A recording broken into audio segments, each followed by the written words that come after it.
देखो, exactly same चीज cash book कर रही है, एग्जैक्टली सेम चीज पासबुक कर रही है, कैश बुक कर रही है, बिजनेस एंटिटी वाले बना रहे हैं अपने पॉइंट ऑफ व्यू से, पासबुक बैंक वाले बना रहे हैं अपने पॉइंट ऑफ व्यू से। अरे बात तो सेम ही होगी, बैलेंस तो सेम ही आएगा। मैं आपसे सामान खरीद रहा हूं तो आप मुझे सामान बेच रहे हो, जितने पैसे मैंने आपको देने हैं उतने ही तो आपने मेरे से लेने हैं। मैंने बैंक में डिपॉजिट करे, मैंने विड्रॉ करे, मेरा बैंक बैलेंस कुछ आ रहा है, बैंक के पॉइंट ऑफ व्यू से भी बैलेंस तो सेम ही आना चाहिए। यस और नो? एग्जैक्टली सेम आना चाहिए, आना चाहिए, बट नॉर्मली आता नहीं है, नॉर्मली आता नहीं है, due to various reasons, due to various reasons, reasons अभी हम सुनेंगे। Due to various reasons the balance as per cash book it does not match with the balance as per passbook. So bank reconciliation statement is a statement which compares the balance of the cash book with the balance of the passbook. वो दोनों को compare करता है कि cash book में मेरा balance आ रहा है 50,000, पासबुक में बैलेंस आ रहा है 55,000। क्या है रीजन ऑफ वेरिएशन?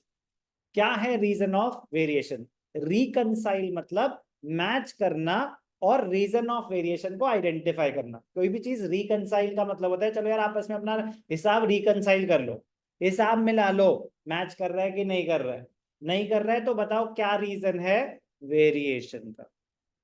तो पहले हमने समझा कैश बुक का फॉर्मेट क्या होता है, फिर हमने समझा कि पासबुक का फॉर्मेट क्या होता है। इस चैप्टर में ना तो मुझे कैश बुक बनानी है ना मुझे पासबुक बनानी है, मुझे क्या बनानी है? Bank reconciliation statement. ध्यान से देखेंगे डेफिनेशन और समझ आएगा कि क्यों पहले जरूरी था जो आपको कैश बुक का फॉर्मेट एक बार रिकैप करना और पासबुक का फॉर्मेट अंडरस्टैंड करना। What is a bank reconciliation statement? It is a statement prepared by the account holder. कौन बना रहा है? BRS, account holder. Account holder कौन है? बिजनेस एंटिटी खुद बनाती है। कब बनाती है? ऑन अ पर्टिकुलर डेट, कभी भी बना सकती है, मंथ एंड पे बना सकती है, किसी भी डेट पे बना सकती है, जरूरी नहीं कि फाइनेंशियल ईयर एंड पे ही बनाए, बीच में भी कभी बना सकते हैं जब उनको जरूरत पड़े। On a particular date which may be any date of the year to reconcile. क्या रिकनसाइल कर रहे हैं? The bank balance as per the cash book with the balance as per the bank statement और the passbook. Cash book कौन बना रहा है? Record of the account holder, वो बिजनेस एंटिटी खुद बना रहा है, उसका रिकॉर्ड है, अपना पर्सनल रिकॉर्ड है।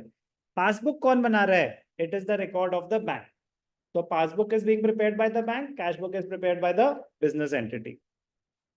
So BRS is a statement prepared by the account holder on a particular date to reconcile the bank balance as per cash book with the balance as per passbook, showing entries that are the reasons for difference between the two balances. तो bank reconciliation statement reasons of variation बताती है। कैसे बताती है? By comparing the bank balance as per the cash book with the balance as per the passbook और the bank statement.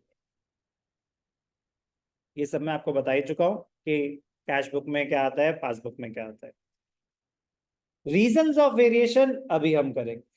कह रहे transactions of deposits and withdrawals during the period being recorded in both the cash book and passbook, the balances shown by the two records at the end of the year should normally be the same। कह रहे जब दोनों same चीजें दिखा रहे हैं तो same होने चाहिए, but normally they should normally be the same, but normally the two balances differ। if the two balances differ it is necessary to determine the reasons for variation, कि हमें क्या करना है, कोई एरर। अब रीजंस क्या हो सकते हैं? रीजंस अभी डिटेल में करेंगे। एक होता है टाइमिंग डिफरेंस, एक होता है टाइमिंग डिफरेंस। टाइमिंग डिफरेंस कोई एरर नहीं है, और ऐसा नहीं कि इंडिया और यूएस का टाइमिंग डिफरेंस, नहीं। टाइमिंग डिफरेंस का मतलब होता है मैंने आपको पेमेंट करी, मैंने आपको पेमेंट करी 10,000 का चेक इशू कर दिया, तो कैश बुक में तो एंट्री इमीडिएटली पास कर दूंगा क्योंकि मैंने तो आपको चेक दे दिया ना, payment made to X, X to bank.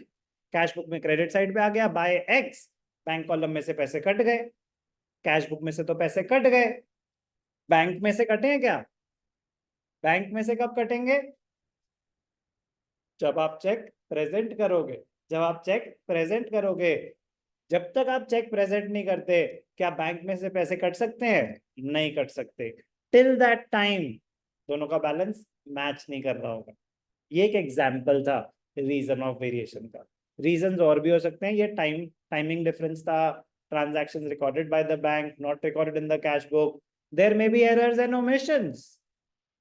Reasons अभी हम एक एक करके करेंगे। रीजंस अभी हम एक एक करके करेंगे। Meaning of BRS clear? Meaning of BRS clear? ध्यान से देखना। ऑब्जेक्टिव टाइप क्वेश्चन में very very important question, BRS is not a part of double entry system of bookkeeping. Double entry system of bookkeeping. Every transaction has two aspects, debit aspect, credit aspect. Accounting process, identification, measurement side करते हैं. Recording, classification, summarizing, analyzing, interpreting. इस पूरी कहानी में कहीं BRS आया था? नहीं आया था। ये तो एक रिपोर्ट है, ये तो एक बस रिपोर्ट है जो रीजंस ऑफ वेरिएशन आपको बता रही है। एक अलग से स्टेटमेंट है, it is not a part of double entry system of book keeping. It does not help you in ascertaining the profit और लॉस और द फाइनेंशियल पोजीशन। वो तो बस दो स्टेटमेंट्स को कंपेयर कर रहा है, कैश बुक को और एक बैंक स्टेटमेंट को, और रीजंस ऑफ वेरिएशन बता रहा है। It is a method by which the bank balance in the cash book and the balance as per the bank statement are reconciled to ensure that errors, if any, are corrected and transactions, if omitted, error मतलब गलती हो गई, omission मतलब skip हो गई, कह रहे कुछ भी हुआ हो, अगर ऐसा कोई है तो उसको रिकॉर्ड कर दिया जाए, उसको रेक्टिफाई कर दिया जाए। तो अभी मैंने बस आपको बताया meaning of bank reconciliation statement.